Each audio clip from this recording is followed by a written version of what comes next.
अरुणाचल प्रदेश, नागालैंड जैसे पूर्वोत्तर राज्यों में रहने वाले लोग अगर देश के किसी दूसरे हिस्से में जाते हैं तो लोग उन्हें चीनी कहने लगते हैं। उनकी आंखों का मजाक उड़ाने लगते हैं और इस मजाक में नीडो तानियन जैसे युवाओं की कभी कभी पीट कर हत्या भी कर दी जाती है। कांग्रेस राज में साल 2014 में यही तो हुआ था, जब महज 19 साल के नीडो तानियन ने राजधानी दिल्ली में एक दुकानदार से पता पूछा तो उस दुकानदार ने उसके रंगे बालों और रंग रूप का मजाक उड़ाना शुरू कर दिया था। जब नीडो ने इसका विरोध किया तो उसे पीट कर मार डाला गया। पूर्वोत्तर राज्य के लोगों के साथ उनके रंग रूप को लेकर इसी तरह का भेदभाव किया जाता है और उनकी आंखों की वजह से लोग उन्हें चीनी भी समझने लगते हैं। लेकिन ऐसी मानसिकता वाले लोगों को नागालैंड के बीजेपी अध्यक्ष तेमजेन इम्ना अलोंग ने जो जवाब दिया है उसे हर किसी को सुनना चाहिए।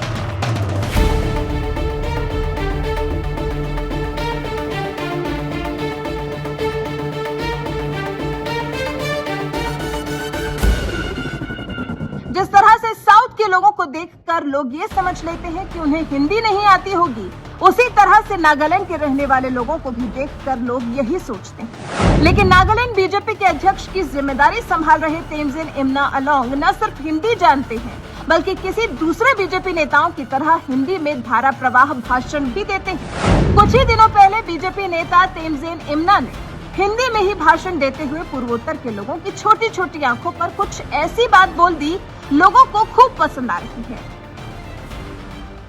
लोग कहते हैं पूर्वोत्तर के लोगों की आंख छोटा है, हमारी आंख भी छोटा है मगर देखने में बहुत अच्छे तरह से देख सकता हूं।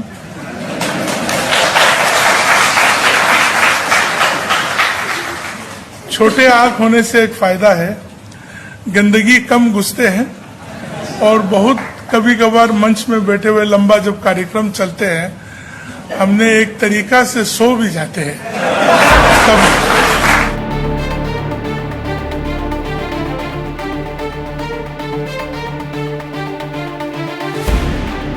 सोशल मीडिया पर तेजी से वायरल हो रही इस वीडियो में नागालैंड के बीजेपी अध्यक्ष तेमजेन इम्ना अलोंग ने जिस तरह से मजाकिया अंदाज में पूर्वोत्तर के लोगों की छोटी आंखों के बारे में बताया है वो लोगों को खूब पसंद आ रही है। यहाँ तक कि असम के सीएम हेमंत बिस्वा शर्मा ने भी तेमजेन की वीडियो शेयर करते हुए लिखा, मेरे भाई तेमजेन फुल फॉर्म में है। पत्रकार शुभंकर मिश्रा ने तेमजेन की वीडियो पोस्ट करते हुए लिखा, लोग कहते हैं कि पूर्वोत्तर के लोगों की आंख छोटी होती है पर छोटी आंख होने के फायदे भी हैं। सुनिए नागालैंड बीजेपी के अध्यक्ष तेमजेन इम्ना अलोंग को। एक ट्विटर यूजर ने लिखा, पूर्वोत्तर भारत के लोगों की आंखें छोटी होती हैं, शेष भारत के कुछ लोग इसको लेकर ताना मारते रहते हैं। नागालैंड के उच्च शिक्षा मंत्री और बीजेपी के प्रदेश अध्यक्ष तेमजेन इम्ना अलोंग मजेदार तरीके से अपनी छोटी आंख के फायदे गिना रहे हैं। विष्णु नाम के ट्विटर यूजर ने लिखा, अनेक लोगों ने तेमजेन जी की हिंदी की प्रशंसा की है या आश्चर्य भी जताया है। ऐसा क्यों? वस्तुतः अधिकांश भारतीय जनता को पूर्वोत्तर के बारे में बहुत ही कम जानकारी रही है। जितना उन राज्यों में प्रवास करेंगे उतना अधिक उन्हें समझ सकेंगे। भूपेंद्र नाम के ट्विटर यूजर ने लिखा, तेमजेन जी ने अपनी इस छोटी सी बात से सबको हंसने पर मजबूर कर दिया। नागालैंड के बीजेपी अध्यक्ष तेमजेन को पूर्वोत्तर के लोगों की छोटी आंखों की खूबी बताते हुए जिसने भी सुना कुछ इसी तरह की प्रतिक्रियाएं दी।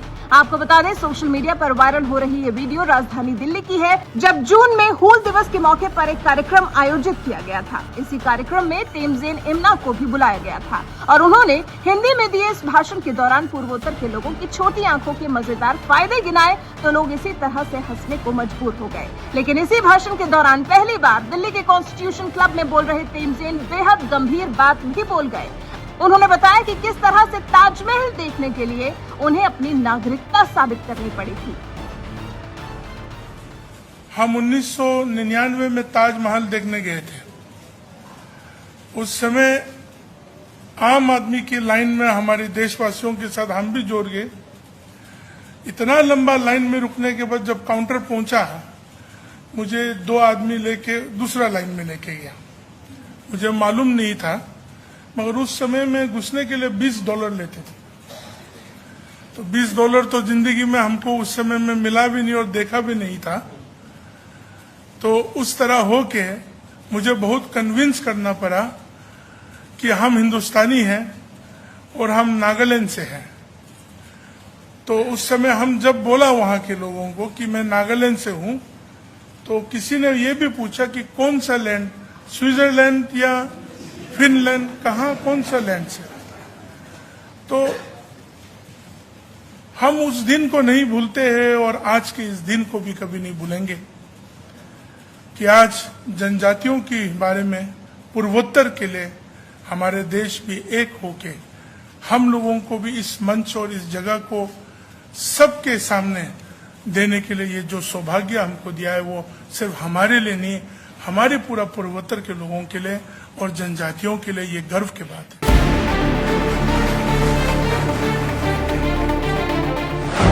ये सिर्फ तेमजेन इम्ना अलोंग की कहानी नहीं है, ये पूर्वोत्तर के तमाम लोगों की कहानी है जिन्हें आज भी देश के ज्यादातर हिस्सों में नस्लीय भेदभाव का सामना करना पड़ता है। लेकिन साल 2014 के बाद से मोदी सरकार ने पूर्वोत्तर के राज्यों की ओर ज्यादा ध्यान दिया। लेकिन यही ध्यान अगर आजादी के बाद दिया गया होता तो पूर्वोत्तर के लोगों के साथ इस तरह का भेदभाव नहीं होता। पूर्वोत्तर के लोगों को अपनी नागरिकता साबित नहीं करनी पड़ती। साल 2018 में बीजेपी में शामिल हुए तेमजेन इम्ना अलोंग नागालैंड के विधायक हैं और नागालैंड की सरकार में मंत्री भी हैं। साल 2020 में बीजेपी ने उन्हें नागालैंड के अध्यक्ष पद की जिम्मेदारी भी सौंपी।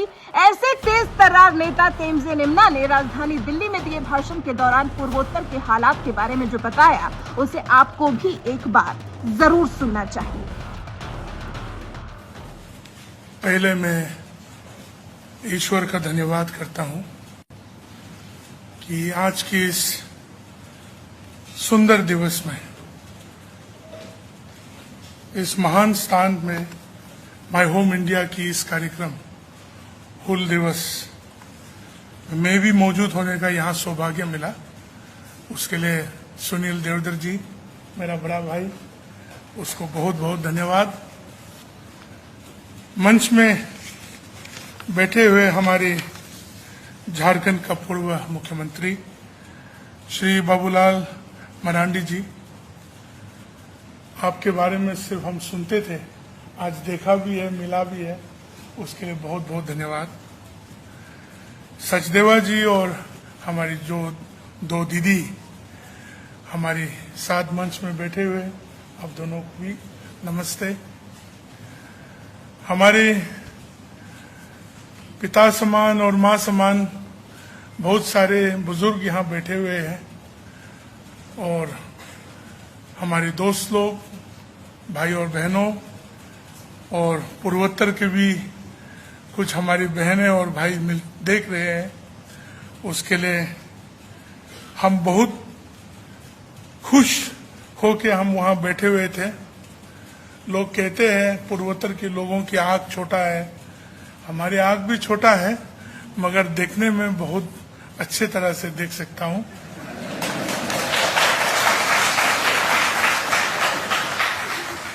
छोटे आँख होने से एक फायदा है, गंदगी कम घुसते हैं और बहुत कभी कभार मंच में बैठे हुए लंबा जब कार्यक्रम चलते हैं, हमने एक तरीका से सो भी जाते हैं, तब किसी को मालूम नहीं पड़ते कि वो सो रहे या जाग रहे।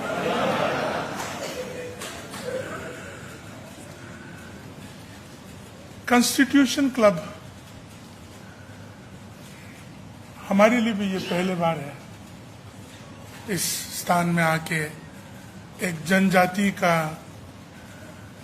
कार्यक्रम में, हुल दिवस के कार्यक्रम में जनजातियों के बारे में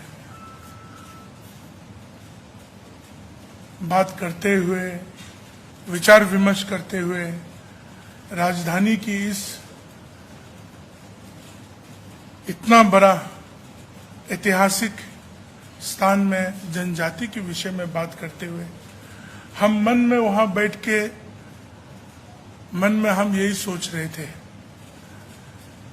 कि ये दिन अगर 1947 के बाद थोड़ा जल्दी देखा होता तो जनजाति के साथ इतना सोच विचारों को देश के साथ मिल के जाने में मुश्किल नहीं होता। ये बहुत भावना वाला बात है हमारे लिए। कहते हैं कि हम लोग जनजाति हैं, बहुत बार अगर हम अपने विषय में अपने सोच विचार के बारे में हम बताएंगे तो आप सोचेंगे कि भाजपा का अध्यक्ष है नागालैंड का, तो वो भाजपा वाला बात बोल रहा होगा, मगर वैसा नहीं है। हम एक हिंदुस्तानी होने वाला बात बोल रहे हैं।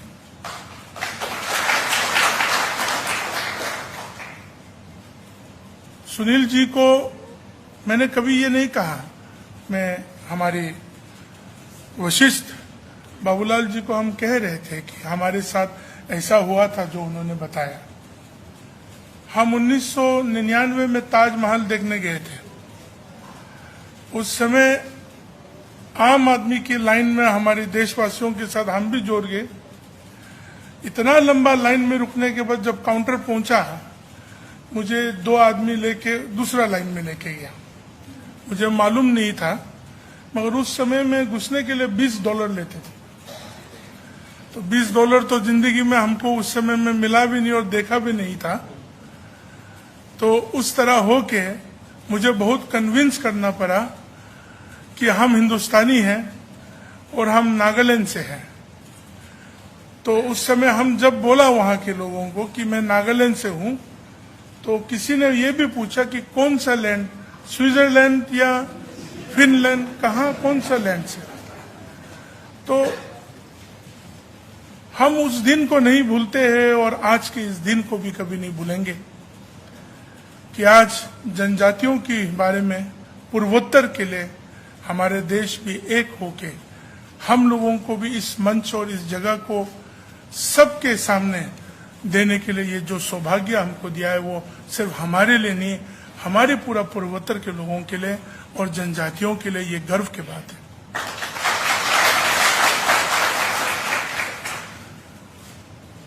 छोटी छोटी बातें हम याद करना चाहते हैं।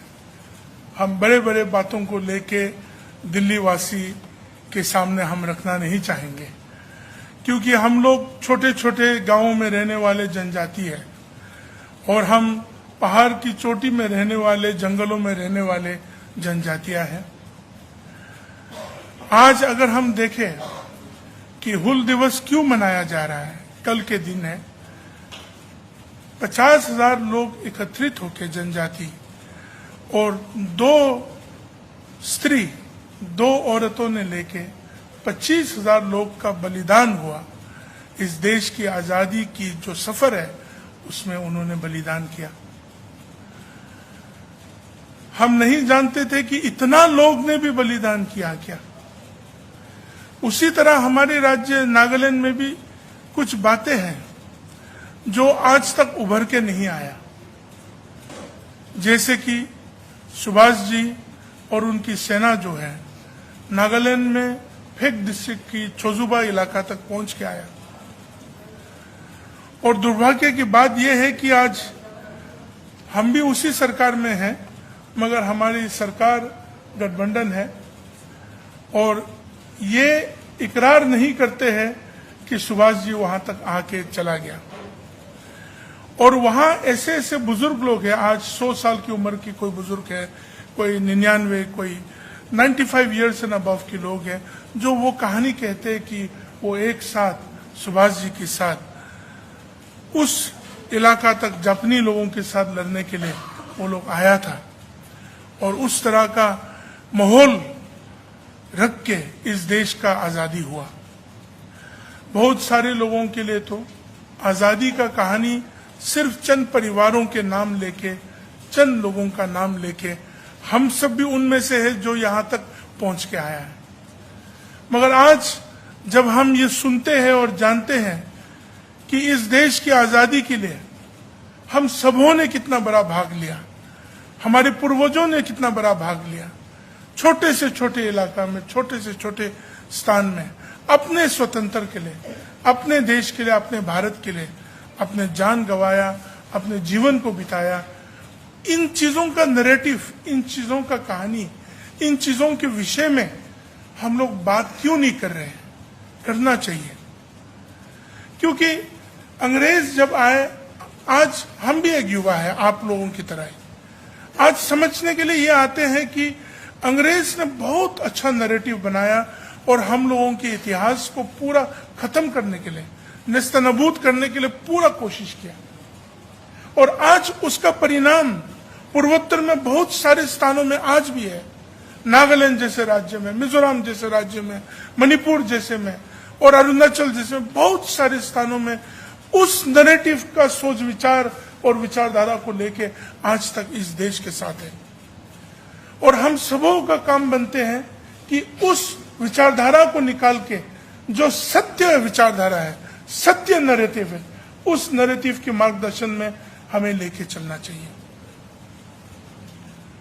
आप लोग तो बहुत खुशनसीब वाले लोग हैं कि आपको जब कहे भारत माता की जय, कहिए ना, गर्वान महसूस होते हैं। अब पूर्वोत्तर में बहुत सारे स्थानों में जाइए, सन्नाटा के आवाज के सिवा कुछ और जवाब नहीं मिलेगा, क्योंकि गलत नैरेटिव लेके आया गया है। भारत माता की जय बोले तो चुपचाप रहेंगे।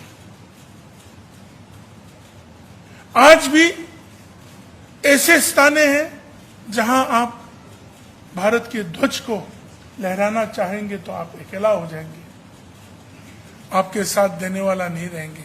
यहां तो रिपब्लिक डे और इंडिपेंडेंस डे के बाद तो आप तो फेंक देते हैं नाले में या डस्टबिन में छोड़ देते हैं। तो हम लोग तो कभी सोचते हैं कि आप लोग तो सौभाग्य है कि आप लोग यहां अपने इतना विशाल देश के साथ इतना स्वतंत्रता से आप जी रहे हैं, फिर भी उन नैरेटिवों को अभी तक सुधारने के लिए हम सबों का कोशिश नहीं हो रहा है। आज माय होम इंडिया जिस प्लेटफॉर्म से देशभक्ति के लिए, देश के लिए, राजनीति के लिए नहीं, सिर्फ राजनीति के लिए नहीं है, देश के लिए, अखंडता के लिए जो कार्यक्रम कर रहे हैं, जो काम कर रहे हैं। कोविड के समय में हमने देखा हमारी सुनील देवधर जी और उनकी टीम किस तरह पूर्वोत्तर के लोगों को और पूरा देश के लोगों को किस तरह फैसिलिटेट कर रहा था। कितना तकलीफें गुजरना पड़ा, फिर भी कभी पीछे नहीं हटा, साथ देके हमारे बच्चों को, हमारे भाइयों और बहनों को हमारे राज्य तक पहुंचाया। उसके लिए माय होम इंडिया को भी बहुत बहुत धन्यवाद। क्योंकि जब पूर्वोत्तर की बच्चे भाइयों और बहनों बाहर निकलते हैं ना, बहुत डर डर के भेजते हैं,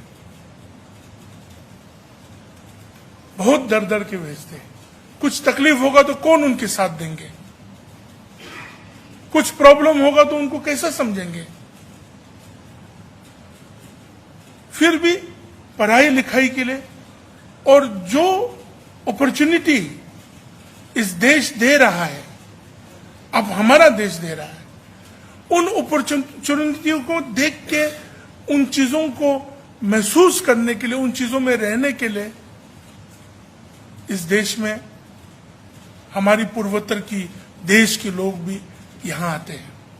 आप लोग संभाल के आपकी बेटी और बेटियां और भाइयों को, आपके बच्चों को जो पूर्वोत्तर से आते हैं, मेहरबानी करके आप लोग उन लोगों को संभाल के आपके घरों में, आपकी कॉलोनियों में आप साथ दीजिए। थोड़ा सा देख रेख में थोड़ा बदलाव होगा, थोड़ा सा खान पान में थोड़ा अलग होगा, मगर मन तो एक ही होगा।